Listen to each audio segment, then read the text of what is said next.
Pemirsa, ada hal menarik dalam pernikahan putra sulung Presiden Joko Widodo yaitu Gibran Rakabuming Raka dengan Selvi Ananda pekan depan. Para tamu undangan akan dibawa dengan becak.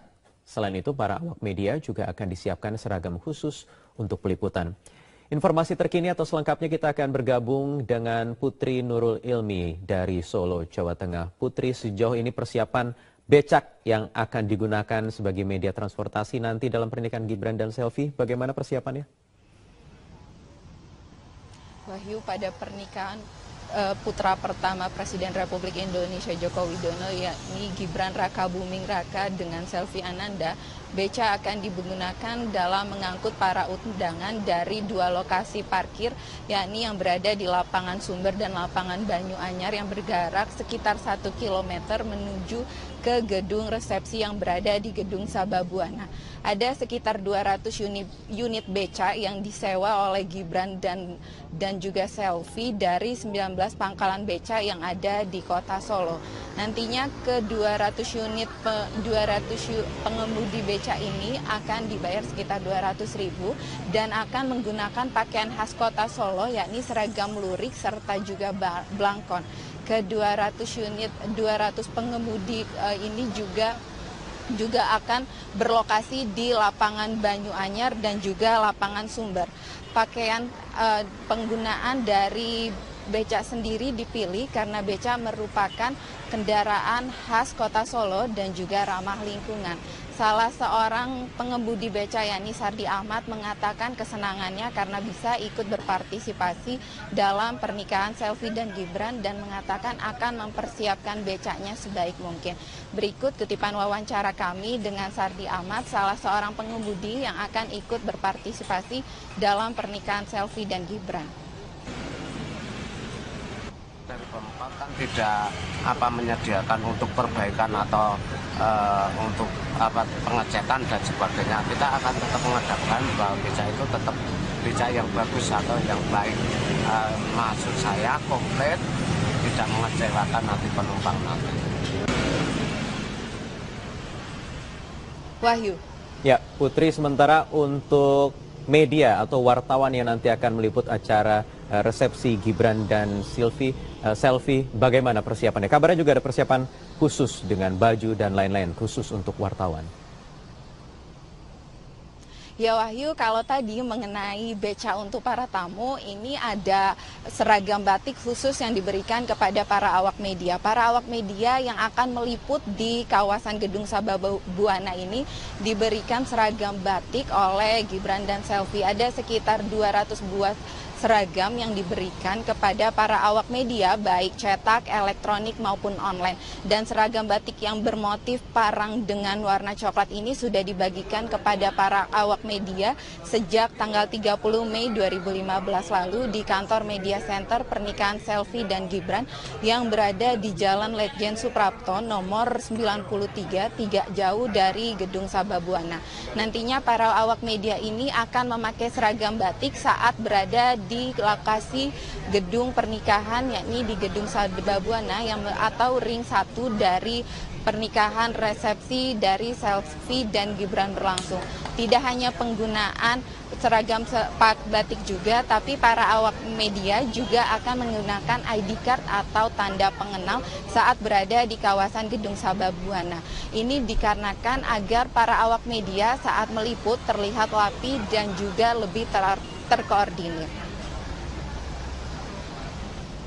Wahyu.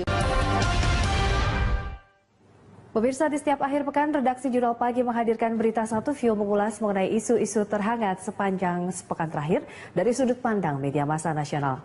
Kita akan membahas mengenai istilah sementara Partai Golkar, ijazah palsu pejabat dan juga bentrok TNI Angkatan Udara dan Kopassus. Ini merupakan pilihan isu redaksi Jurnal Pagi dan kini telah hadir Wakil Pimpinan Redaksi Indopos Volber Sialagan. Selamat pagi, Bang Volber. Kita lihat di sini kalau kita lihat sudut pandang dari Islah sendiri ya. Islah sendiri menimbulkan ekses ya atau polemik baru begitu terkait siapa yang akan mendaftarkan dari pimpinan daerah begitu pada Pilkada 2015. Ya, sebenarnya Partai Golkar ini sebenarnya sedang dikejar oleh waktu. Karena Di satu sisi mereka harus menyelesaikan konflik internal mereka, dualisme kepengurusan, tapi di sisi lain mereka juga harus dikejar waktu untuk mengikuti pilkada yang akan segera beri depan mata. Betul. Nah, dualisme kepengurusan ini harus segera diselesaikan karena KPU tidak mau ikut larut dalam konflik itu, sementara KPU sendiri hanya berdasar pada SK Kementerian Hukum dan HAM yang paling terakhir. Baik.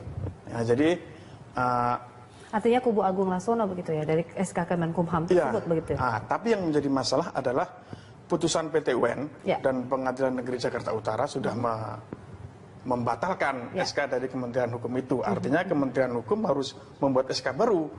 Apakah nanti SK-nya memilih kubu Ical atau bagaimana, kita tidak tahu. Tapi yang pasti bola panas ada di Kementerian Hukum dan HAM. Artinya ketika nanti dinamikanya akan seperti apa? Mungkinkah akan terjadi lagi kisruh seperti yang sebelumnya begitu? Ataukah masing-masing pihak akan legowo begitu? Kalau melihat eskalasi terakhir sepertinya memang dua pihak sepertinya akan memanas lagi. Kemarin sudah islah di rumahnya Wapres. Segala sudah ada islah, ada 4 poin yang saya kira cukup bagus ya, 1 sampai 3. Hanya yang nomor 4 itu yang mungkin masih menjadi masalah ketika siapa yang nanti berhak menandatangani pencalonan kepala daerah itu adalah yang disetujui oleh KPU. Ini yang menjadi masalah, dan masalah itulah yang kemudian menjadi membesar ketika PT UN ternyata membatalkan SK Kementerian Hukum dan HAM. Itu artinya adalah masih ada masalah lagi yang harus diselesaikan. Sementara kubu Ical sendiri mengatakan jika ada putusan itu sudah keluar, artinya dia yang sah, kan begitu. Betul. Nah, di sisi lain kubu dari Agung masih mengatakan bahwa kita yang terakhir memegang SK Kementerian Hukum dan HAM. Dua-duanya merasa benar, dua-dua merasa yang paling berhak. Nah, itu nanti bagaimana? Nah, disinilah peran dari Kementerian Hukum, maksudnya Menteri Hukum dan HAM sebagai tanda kutip itu bapak asuhnya para partai-partai. Artinya akankah dimunculkan kembali begitu ya, kalau memang masing-masing pihak ini legowo, ini musyawarah nasional begitu ya, terkait satu kepemimpinan begitu yang akan diusung, artinya nanti hanya ada satu pintu untuk memilih dari pimpinan daerah. Ya, susah juga sebenarnya ya. Mestinya harusnya seperti itu. Seharusnya mereka sebenarnya dalam poin pertama sudah ada dalam perjanjian itu bahwa mengutamakan kepentingan partai, khususnya nanti menjelang Pilkada serentak 2015 ini. Tapi yang menjadi masalah adalah belum ada satu figur yang bisa membuat kedua kubu ini nurut. Meskipun Pak JK kemarin. Sebenarnya sudah ada Yusuf Kala, tapi buktinya Ical mengatakan istilah kita batalkan karena ada PT UN. Agung Laksono mengatakan istilah kita batalkan karena kubu Ical tidak mau menandatangani, tidak mau memberi akses kepada mereka untuk menandatangani siapa yang nanti berhak menandatangani pimpinan daerah begitu ya, yang diusung oleh partai.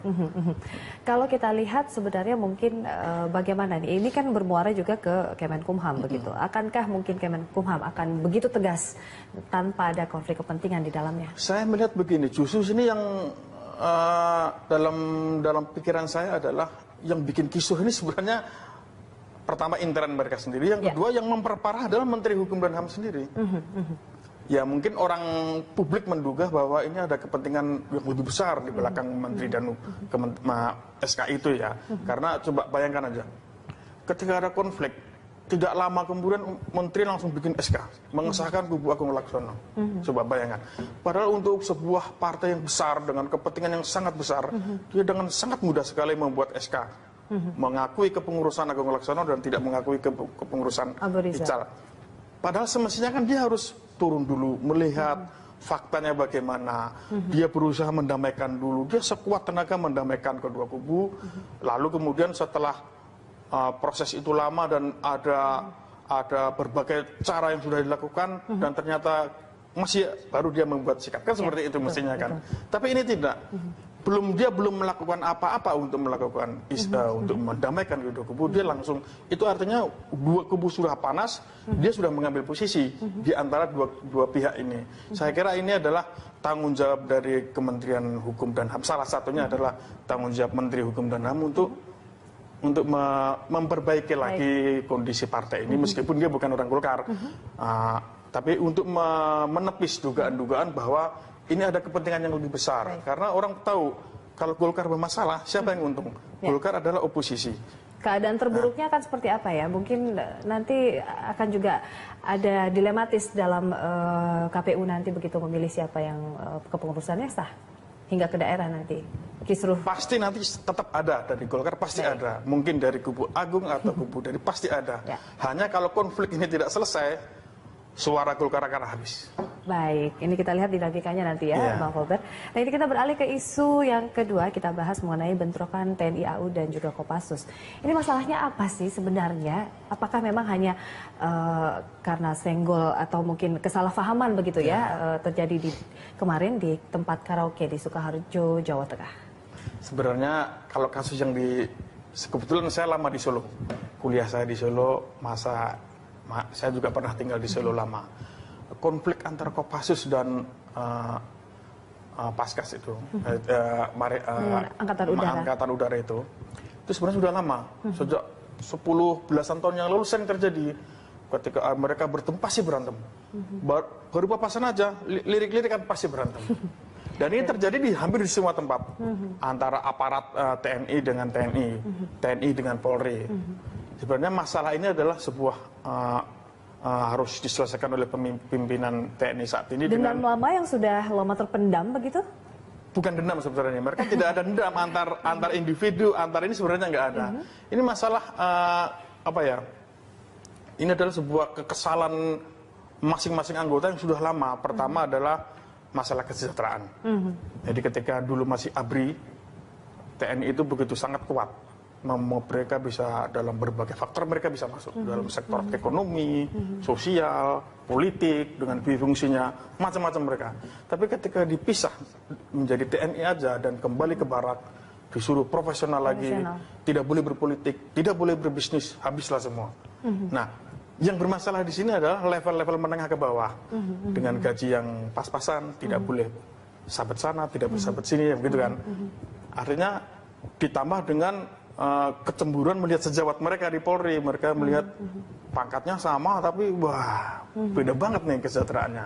Artinya adalah kecemburuan, kemudian faktor-faktor yang sudah lama itu terjadi itu membuat sedikit aja ada pemicu mereka akan marah, sedikit aja, baik itu dari antara mereka sendiri, dari arah orang lain mereka akan marah.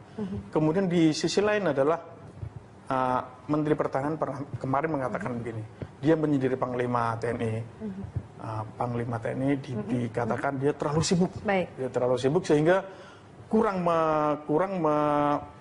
dekat dengan anggotanya. Itulah yang terjadi. Tapi menjadi pertanyaan besar ya, komandan. Ada apa atau apa yang terjadi di tempat hiburan malam? Apakah mereka memang hanya sekedar melepaskan rasa stres atau mungkin menjadi backing dari salah satu atau lokasi di tempat mereka bertikai begitu? Itu pertanyaan yang mungkin. Ya, itu memang sudah bukan rahasia umum bahwa penjaga-penjaga di banyak-banyak tempat hiburan malam, tempat bisnis sekalipun, termasuk pembisnis pribadi pun banyak yang dikawal, dijaga oleh anggota TNI. Itu adalah mungkin ya semacam seperti saya katakan tadi, sabetan mereka untuk menambah setoran ke rumah gitu. Kira-kira seperti itu. Jadi kita masih akan membahas perbincangan lain dengan topik lainnya di Bang Volbert di segmen berikutnya. Kami akan kembali, tetaplah di Berita 1.